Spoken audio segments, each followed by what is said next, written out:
नमस्कार, मैं हूं अभिज्ञान प्रकाश और परिवर्तन के इस खास सीजन में आपका स्वागत है। एक नए सीजन के साथ मैं तैयार हूं और हूं विदेश की धरती पर। क्यों हूं मैं विदेश की धरती पर और किस देश में हूं, ये बहुत अहमियत रखता है। इसलिए क्योंकि 75 साल पूरे हो रहे हैं हमारे देश की आजादी को, और ये आजादी मिली हमें अंग्रेजों से। अंग्रेजों के इस देश में इस वक्त मैं मौजूद हूं इंग्लैंड में, और बहुत ही खास और ऐतिहासिक जगह है। छोटी जगह है लेकिन बहुत ही खास और ऐतिहासिक जगह है जहां मैं मौजूद हूं, यानी कि ऑक्सफोर्ड, जिसे दुनिया में शिक्षा का और शोध का, एजुकेशन और रिसर्च का एक केंद्र माना जाता है। यहां से हम बात करेंगे 75 साल जो इस देश की आजादी के पूरे हो रहे हैं उसके बारे में, और लोग भारत जैसे बड़े देश से, ताकतवर देश से क्या उम्मीदें करते हैं, भारत की आज की स्थिति क्या है पूरी दुनिया को देखते हुए, उसकी कमजोरियां क्या है, उसकी ताकत क्या है, और उसके भविष्य को देखते हुए कितना और कहां तक उसके ऊपर यकीन किया जा रहा है। ये सारी बातें खास एक्सपर्ट से बात करके हम यहां से ऑक्सफोर्ड से परिवर्तन की इस खास श्रृंखला में आपसे साझा करेंगे, आपको बताएंगे। देखिए इनको बारीकियों के साथ।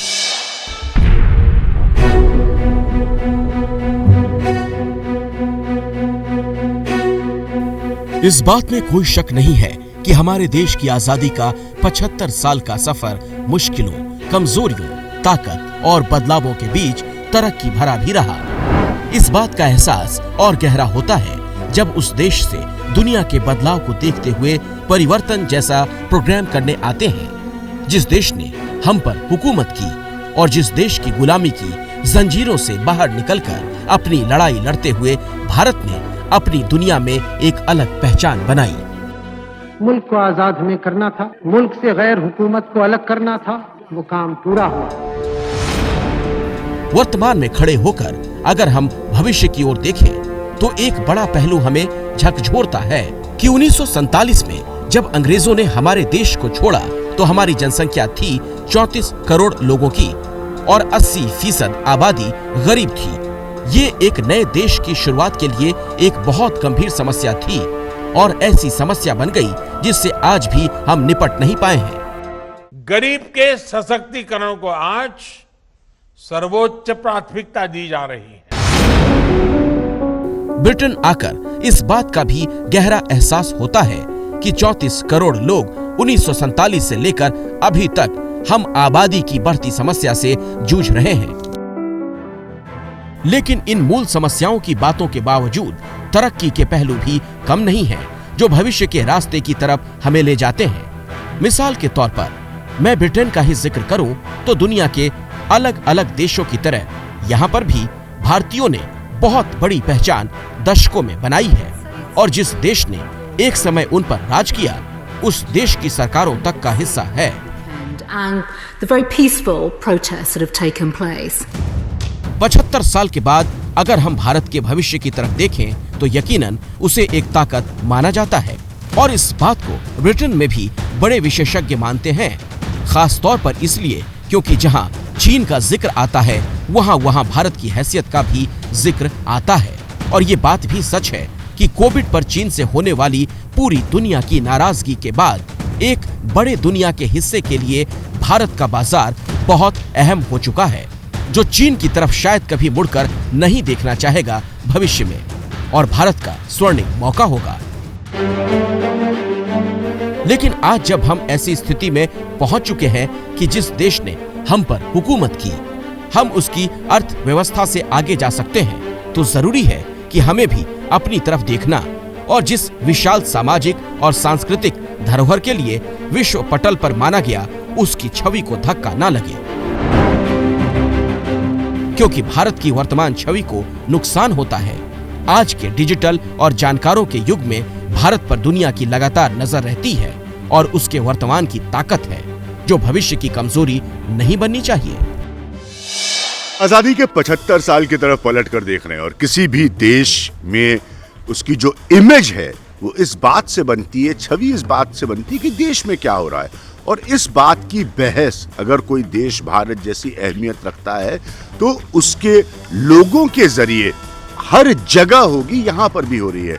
क्योंकि मत भूलिए कि पिछले 3 से 4 दशक की कहानियों को हम देखें और तमाम भारतीयों को हम देखें, उन्होंने उसी देश से पढ़ लिख के आके यहाँ पर ना सिर्फ अपना नाम कमाया, मकाम बनाया, सरकारों तक पहुंचे, बहुत बड़ा यहाँ पर अपना योगदान दिया और भारत के नाम को आगे ले गए।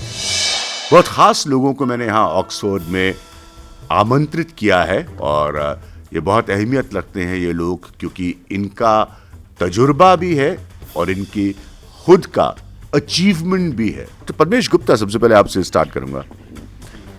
2 शब्द किसी भी देश के आकलन के लिए बहुत अहमियत रखते हैं।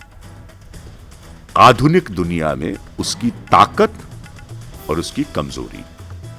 आपके हिसाब से आज की आधुनिक बदलती दुनिया में हिंदुस्तान की ताकत, हिंदुस्तान की कमजोरी। और बहुत महत्वपूर्ण सवाल आपने उठाया। मैं समझता हूं कि किसी भी देश की छवि या विशेष रूप से हमारे भारत की छवि, उसके छवि के 2 पूरक हैं। एक भारत की छवि से हम नागरिकों की छवि बनती है और हम नागरिकों की छवि से, विशेष रूप से प्रवासी भारतीयों की छवि से हमारे देश की छवि भी बनती है।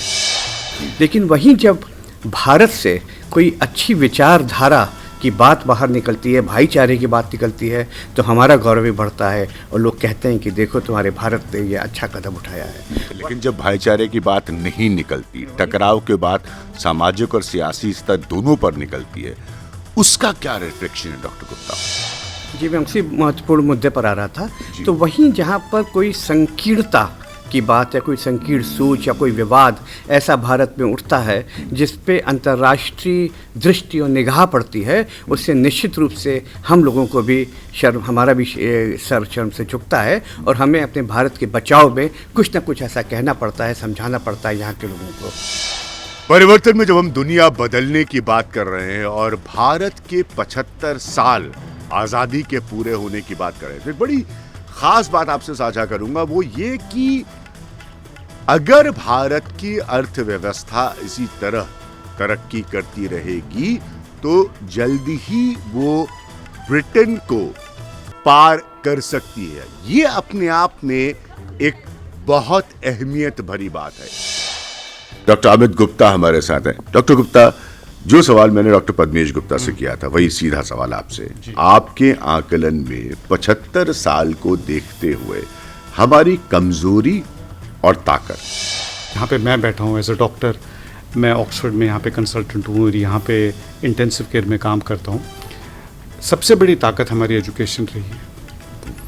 हम लोगों ने, जितने भी प्रवासी भारत हैं, भारतीय रहते हैं, जो डॉक्टर्स हैं, आज यूके में नहीं यूएस में भी हैं, उन लोगों ने जो हमारी एजुकेशन MBBS और MD जो करी है इंडिया में, वो हमें बहुत ही सस्ते दाम में इतनी सस्ती और इतनी बढ़िया एजुकेशन मिली है।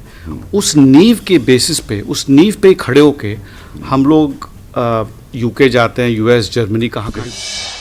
कोई एक मसला जो आपको कचोटता हो, तकलीफ देता हो कि ये नहीं होना चाहिए भारत में या ये बदलना चाहिए भारत में? सांस्कृतिक युद्ध, सांस्कृतिक युद्ध, कल्चर वॉर जिसको कहते हैं, कि एक बाइनरी पोजीशन ले लेते हैं, सही गलत, और बीच का रास्ता बंद हो जाता है। डिविजिव आइडियाज जब आने लगते हैं, डिविजिव आइडियाज हैं, और डिविजिव आइडियाज जब आपकी जनता में बिल्कुल पहुंच बना लेते हैं, चाहे वो व्हाट्सएप की यूनिवर्सिटी से हो, चाहे कैसे हो, चाहे आपके जो न्यूज़ चैनल्स के थ्रू हो, वो एक बड़ी चिंताजनक। न्यूज़ चैनल्स की आलोचना बहुत होती है इस चक्कर में, और क्योंकि वो पब्लिक ओपिनियन के धरोहर भी हैं और उसको शेप भी करते हैं, तो एक बड़ी चिंता, जैसे हम लोग बाहर बैठते हैं, हम देखते हैं कि वो जो कल्चर वॉर है उसका कोई विजेता तो होता नहीं, उसमें दोनों तरफ आघाती होते हैं। 75 सालों के हिंदुस्तान की आजादी की बात कर रहे हैं। मैं यहाँ पर ऑक्सफोर्ड में मौजूद हूँ। अब एक और खास बात आपको बताता हूँ कि पिछले 75 सालों का सफर आप देखें, और उसमें हाल का सफर ज्यादा अहमियत रखता है, ये तो लाजमी है। अब ज्यादा इंडियन कंपनीज जो हैं वो ब्रिटेन में काम कर रही हैं, बल्कि 850 इंडियन कंपनीज जो हैं वो ब्रिटेन में काम करती हैं और बहुत लोगों को रोजगार भी देती हैं। ये उस संख्या से ज़्यादा है जो ब्रिटिश कंपनी इंडिया में काम करती हैं। अब देखिए इतिहास और वक्त कैसे बदलता है और वक्त अपनी करवटें कैसे लेता है। एक ज़माना था, हमें सबको याद है, इतिहास उसका गवाह है कि कैसे ईस्ट इंडिया कंपनी के ज़रिए जो है ब्रिटिशर्स ने कदम रखा था हमारी सरजमी पर। और आज एक ऐसी नौबत है जब यहाँ पर ज़्यादा इंडियन कंपनीज ऑपरेट करती हैं, ब्रिटिश कंपनीज जो भारत में ऑपरेट करती हैं उनसे ज़्यादा। और ना सिर्फ इतना, जो कि आय है उसमें 42.1 बिलियन पाउंड, ये बहुत बड़ी रकम है। 42.1 बिलियन पाउंड जो है यानी कि 4 लाख करोड़ रुपए के करीब वो कंट्रीब्यूट करती हैं और उसका योगदान देती हैं। तो ये पॉइंट बहुत ज़रूरी था आपको बताना इस 75 साल के बदलाव को लेकर। परसेप्शन जो था आप सब लोगों को याद है कि साहब नाग नागिन का नाच होता है भारत में और सपोरों का देश है। ये सब कभी फिल्मों के जरिए और तमाम ये पुरानी बातें हैं। अब बिल्कुल ही एडवांस्ड है, नई जनरेशन है। दुनिया का हर प्रोडक्ट अगर दुनिया के हर हिस्से में लॉन्च होगा तो भारत में भी होगा, इतना बड़ा बाजार है। वो परसेप्शनल चेंज को डिफाइन कैसे करते हैं, परिभाषित करिए उसे। पिछले 35, 36, 37 वर्षों से मैं इस देश में हूँ, लेकिन समय के साथ हम लोगों ने एक जो ट्रस्ट होता है, एक जो सम्मान होता है, वो यहाँ पर जीता है और उससे यहाँ पर कमाया है इस देश में। जब आज से 20-25 साल पहले भारत जो है वही इस सांपों का देश और सपेरों का देश माना जाता था, लेकिन आज वो डॉक्टर्स और इंजीनियर्स का देश माना जाता है। I want to know your understanding of the transition. What is it now? When you look at an Indian, I've met you for the first time. How are you looking at me?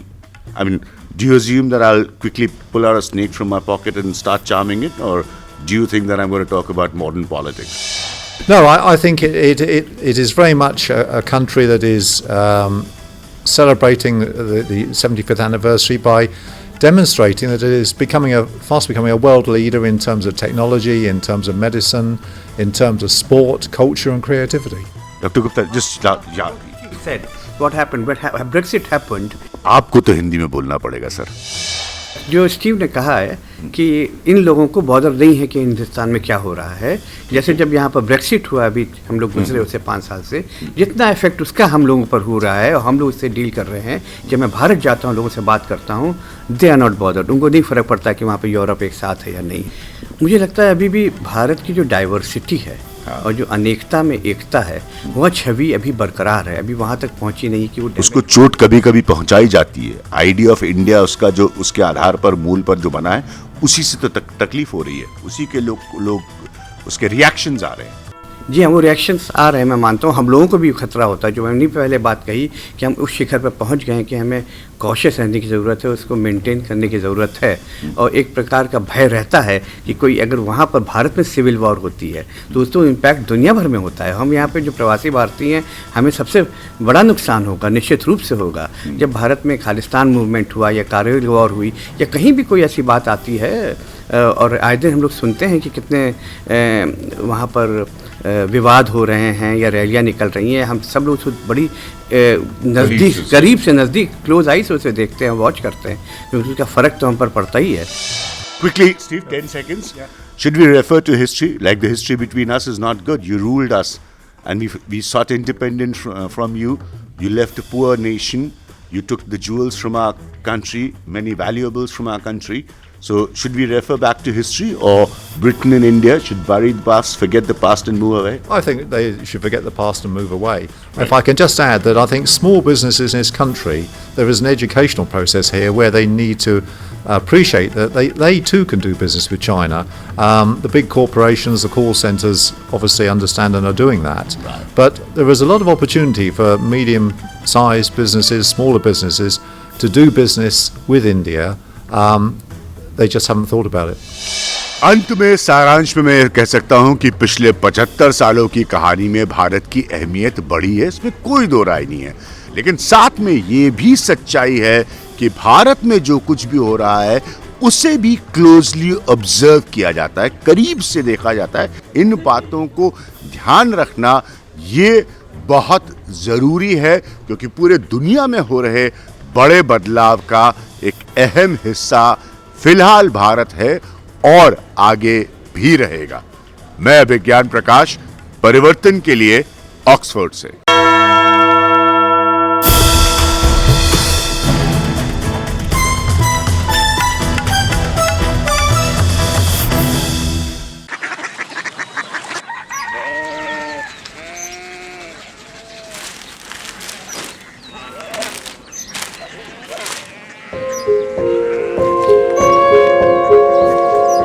Baba Baba Korea city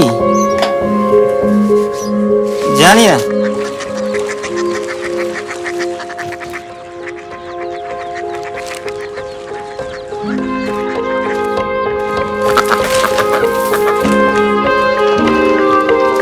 Korea city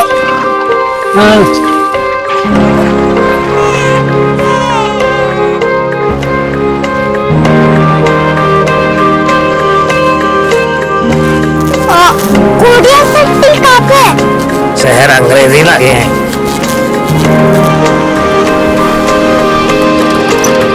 Korea city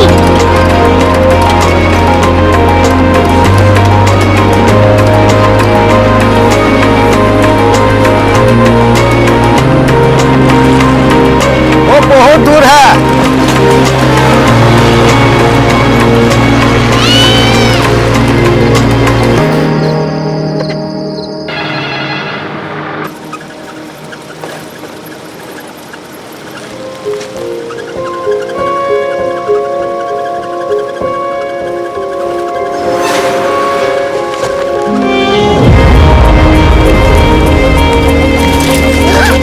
Korea city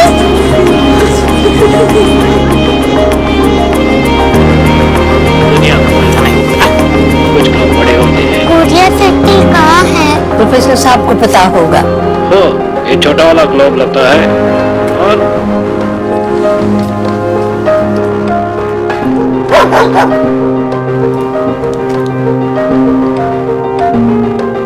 पता नहीं, मेरी बेटी से जाके मिल लो, शायद उसे मालूम हो।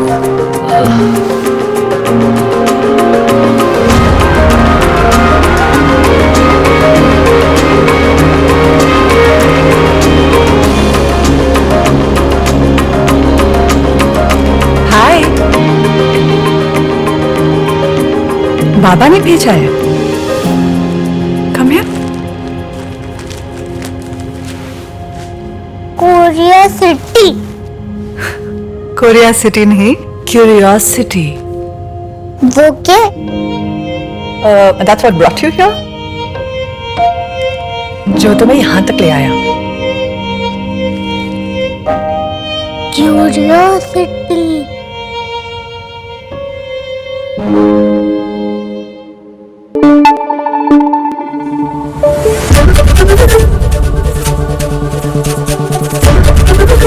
ABP News, आप